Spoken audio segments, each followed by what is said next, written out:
အားလုံးပဲမင်္ဂလာပါရှင်။တွန်းတင်နဲ့လာပြီးတော့ပြောပြပေးမှာကကြတော့ဧကလဆင်ပေးနေတဲ့ဒေါ်လာဝင်ငွေ monetization အကြောင်းလေးကိုလာပြီးတော့ပြောပြပေးမှာပါ။ဒီ monetization ရှောက်တဲ့အခါကျရင်မြန်မာပြည်မှာရှောက်လို့မရဘူး။နိုင်ငံခြားမှာရှိတဲ့တူရန်ရှောက်လို့ရမယ်။နိုင်ငံခြားကိုမှသူတတ်မှတ်ထားတဲ့နိုင်ငံလေးကိုပဲသူတို့ရှောက်ခွင့်ရှိမှာ။နော်ဒါပေမဲ့ကိုကကြလည်းမြန်မာပြည်မှာလည်းရှိနေတယ်။ကိုတင်လိုက်တဲ့ဓာတ်ပုံဗီဒီယိုတိုင်းကလည်းဝင်ငွေရချင်တယ်ပိတ်ကပေးထားတဲ့ဝင်ငွေလည်းရချင်တယ်ကိုကမြန်မာပြည်မှာရှိနေတာဖြစ်တဲ့အတွက်ကြောင့်မလို့ monetization က error တက်နိုင်တယ်အဲ့လိုမျိုး error မတက်အောင်ဘယ်လိုလုပ်ဆောင်သွားလဲဘယ်လိုလုပ်သွားလဲဆိုတာတော့လာပြီးတော့ပြောပြပေးမယ်နော်ကြရွက်က monetization အောင်သွားပြီးကိုကလည်းမြန်မာပြည်မှာရှိနေတယ်ဒါဆိုရင်ဒါလေးက error လေးမတက်အောင်ဘယ်လိုလုပ်ဆောင်သွားလဲဆိုတာတော့နှစ်ချက်နဲ့လာပြီးတော့ပြပေးမယ်ပထမချက်ကကြတော့တွင်းရပစ်ကို VPN နဲ့ခံပြီးတော့တုံးပေးရမယ် VPN ဝယ်တုံးပေးရမယ်နော် VPN ကိုကြတော့သူကသတ်မှတ်ထားတဲ့နိုင်ငံလေးကိုတို့ယူပြီးတော့တုံးပေးရမယ်ဒုတိယချက်မှာကြတော့အရေးကြီးတယ်နော်ဒီဒုတိယချက်မှာအရန်အရေးကြီးတယ်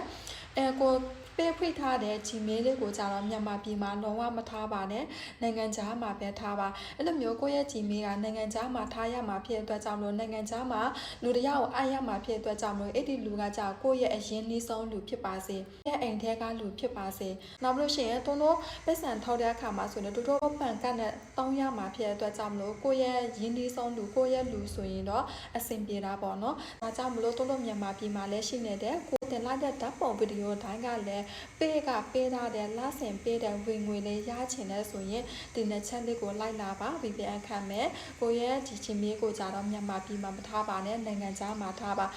Gmail ပဲနိုင်ငံခြားမှာထားတယ်เนาะဒီအကကြတော့မြန်မာပြည်မှာတောင်းလို့ရတယ်ဘယ်လိုတော့ဘယ်လိုနေတင်လို့ရတယ်ဒါပေမဲ့ Gmail လေးကကြတော့နိုင်ငံခြားမှာထားပေးလို့ရှိရင်ရပြီเนาะဒါဆိုရင်မြန်မာပြည်မှာလည်းရှိနေတယ်လဆင်ပေးထားတဲ့တော်လာလေးလိုချင်လို့ရှိရင်ဒီနှစ်ချက်လေးကိုလိုက်နာပေးပါတွန်းကားကြတော့လည်းအရှင်ကားဆိုရင်မသိပါဘူးတွန်းကား monetization ရှောက်ပြီးအောင်တဲ့အခါမှာဆိုတွန်းရပေးရ error ခဏတက်တယ်အဲ့လိုမျိုး error ခဏတက်တဲ့အခါကျရင်တော့နီးလန်းလို့ရှာတယ်ဘာလို့ error တက်ဆိုတော့နီးလန်းအမျိုးစုံရှာတယ်เนาะရှာတဲ့အခါမှာဆိုတော့တိလိုက်သွားတယ်ဒါကကြာကြီးမြေကမြန်မာပြည်မှာရှိနေတာဖြစ်တဲ့အတွက်ကြောင့်မြန်မာတွေချင်းဖြစ်နေတာဖြစ်တဲ့အတွက်ကြောင့် error ခဏတက်တယ်ဒါကြောင့်မလို့အခုမှ monetization ဆဆရှောက်ပြီးအောင်သွားတဲ့လူတွေဆိုရင်လည်းတွန်းလိုမျိုးအခက်ခဲမဖြစ်အောင်တွန်းလာပြီးတော့ပြပေးတာလေးပါဒါကြောင့်မလို့အခုမှ monetization ရှောက်ထားတဲ့လူအောင်ထားပြီးထားတဲ့လူအတွက်ဆိုရင်ကိုကလည်းမြန်မာပြည်မှာရှိနေလို့ရှိရင်ကိုရဲ့ monetization က error မတက်ဖို့အတွက်ဒီနှစ်ချက်ကိုလိုက်နာပေးပါအဲ့ဒီနှစ်ချက်ကိုတွန်းလိုက်နာပေးပါကတွန်းရဲ့ဒီ